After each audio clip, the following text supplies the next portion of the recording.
अगर मैं आपसे एक सिंपल सवाल पूछूं, क्या कभी ऐसा होता है कि आप काम स्टार्ट करते हो और सिर्फ 15 मिनट बाद ही दिमाग थक जाता है? लैपटॉप ओपन करते ही ईमेल्स, मीटिंग्स, मैसेजेस, टास्क्स और फिर ब्रेन सडनली स्लो हो जाता है। ज्यादातर लोग सोचते हैं प्रॉब्लम उनमें है। शायद मोटिवेशन कम है, शायद डिसिप्लिन कम है। लेकिन न्यूरोसाइंस कुछ और बोलती है। Book your brain at work, जिसे लिखा है लीडरशिप कोच और न्यूरोसाइंस रिसर्चर डेविड रॉक ने, एक simple but powerful idea explain करती है। प्रॉब्लम आप नहीं हो, प्रॉब्लम है आपके ब्रेन का डिजाइन। मॉडर्न वर्क एनवायरनमेंट और ह्यूमन ब्रेन एक दूसरे के लिए प्रॉपर्ली डिजाइन नहीं है। और जब हम ब्रेन के रूल्स के अगेंस्ट काम करते हैं, तब प्रोडक्टिविटी गिरती है, स्ट्रेस बढ़ता है और फोकस टूट जाता है। इस बुक का कोर आइडिया समझने के लिए एक सिंपल मेटाफोर यूज किया गया है। सोचिए आपके दिमाग के अंदर एक छोटा सा स्टेज है। ये स्टेज एक्चुअली वर्किंग मेमोरी है। यही वो जगह है जहां आप कॉन्शियस थिंकिंग करते हो। यहीं पर आप प्लान बनाते हो, डिसीजंस लेते हो, प्रॉब्लम सॉल्व करते हो और डिस्ट्रैक्शंस को कंट्रोल करते हो। लेकिन इस स्टेज के 3 इंपॉर्टेंट रूल्स हैं। पहला रूल, ये स्टेज बहुत छोटा होता है।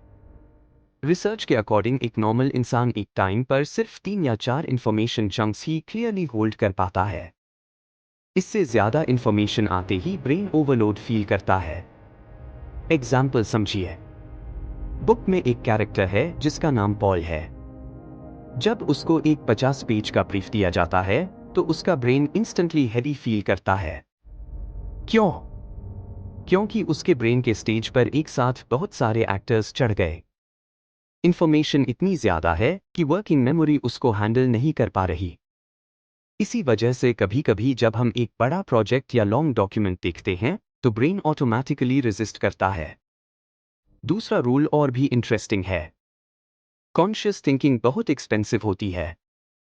जब आप प्लानिंग करते हो, प्रायोरिटाइजिंग करते हो या सेल्फ कंट्रोल यूज करते हो, तब ब्रेन ग्लूकोज और ऑक्सीजन फास्ट बर्न करता है। इसलिए डिसीजन मेकिंग थका देती है।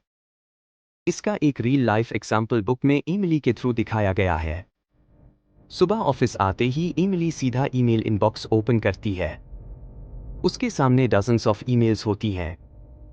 वो एक ईमेल पढ़ती है, फिर दूसरी, फिर किसी का रिप्लाई करती है, फिर किसी ईमेल में लिंक ओपन करती है। इस प्रोसेस में उसको लगता है कि वो प्रोडक्टिव है। लेकिन एक्चुअली उसका ब्रेन सुबह की फ्रेश एनर्जी सिर्फ स्मॉल डिसीजंस पर वेस्ट कर रहा होता है। और जब रियल इंपॉर्टेंट काम स्टार्ट करने का टाइम आता है, तब मेंटल एनर्जी ऑलरेडी लो हो चुकी होती है। इसीलिए बुक एक सिंपल रूल सजेस्ट करती है। सुबह सबसे पहले ईमेल ओपन मत करो। ईमेल बेसिकली दूसरे लोगों की प्रायोरिटीज होती है। अगर आप दिन की स्टार्टिंग ईमेल से करते हो, तो आप अपना बेस्ट ब्रेन फ्यूल दूसरों के टास्क्स पर स्पेंड कर देते हो। इससे बेटर अप्रोच ये है कि सुबह 5 या 10 मिनट लो और अपने दिन के मोस्ट इंपॉर्टेंट टास्क्स क्लियर करो। एग्जाम्पल के लिए एक व्हाइट बोर्ड या नोटबुक पर सिर्फ 3 या 4 टास्क्स लिखो। Conference planning, hiring decision, writing work और फिर ईमेल। इससे ब्रेन को क्लियर डायरेक्शन मिल जाता है कि स्टेज पर कौन से एक्टर्स इंपॉर्टेंट है। अब तीसरा रूल समझते हैं जो मॉडर्न वर्क का सबसे बड़ा मिथ तोड़ता है। मल्टीटास्किंग। बहुत लोग प्राउडली कहते हैं कि वो मल्टीटास्किंग में अच्छे हैं। लेकिन न्यूरोसाइंस के according real multitasking almost impossible है। ह्यूमन ब्रेन एक टाइम पर सिर्फ एक कॉन्शियस टास्क प्रॉपर्ली प्रोसेस कर सकता है।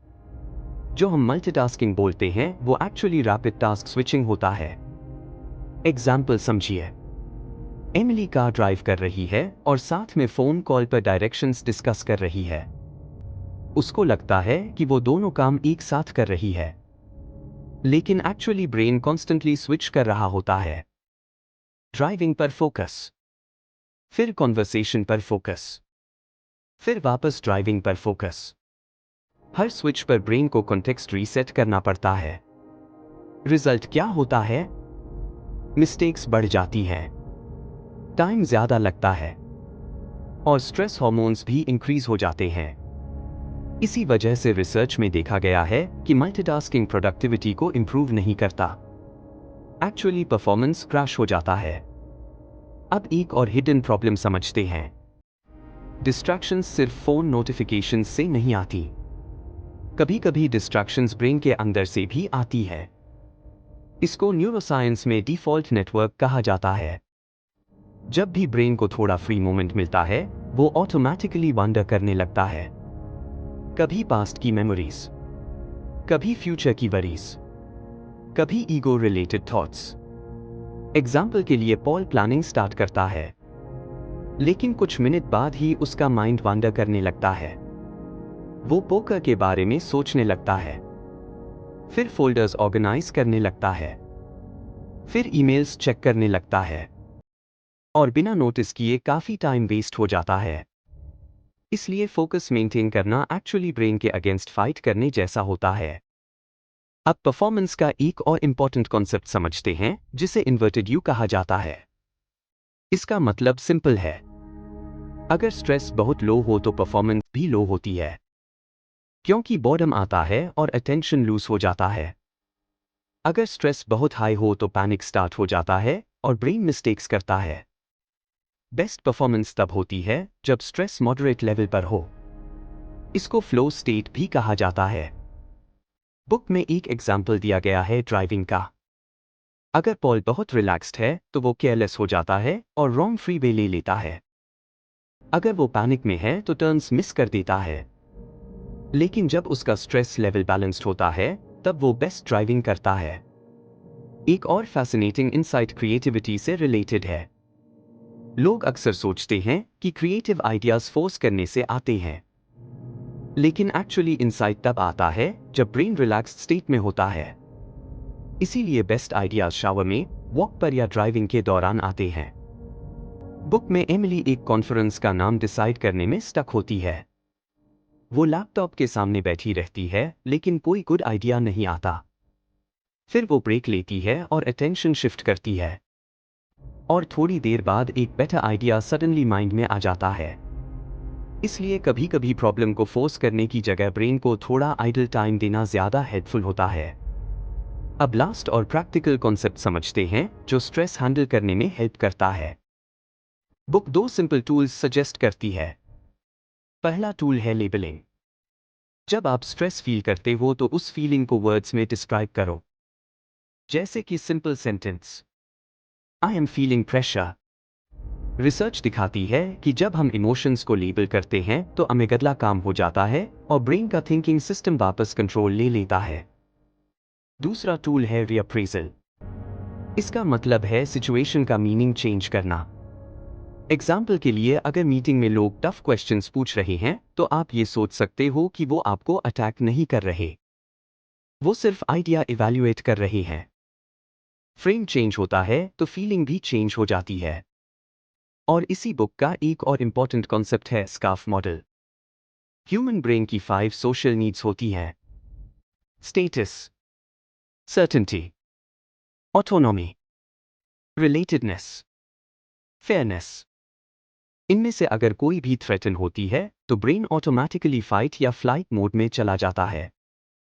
इसीलिए ऑफिस पॉलिटिक्स और कॉन्फ्लिक्ट्स का रीजन सिर्फ ईगो नहीं होता, अक्सर वो ब्रेन के सर्वाइवल मैकेनिज्म्स होते हैं।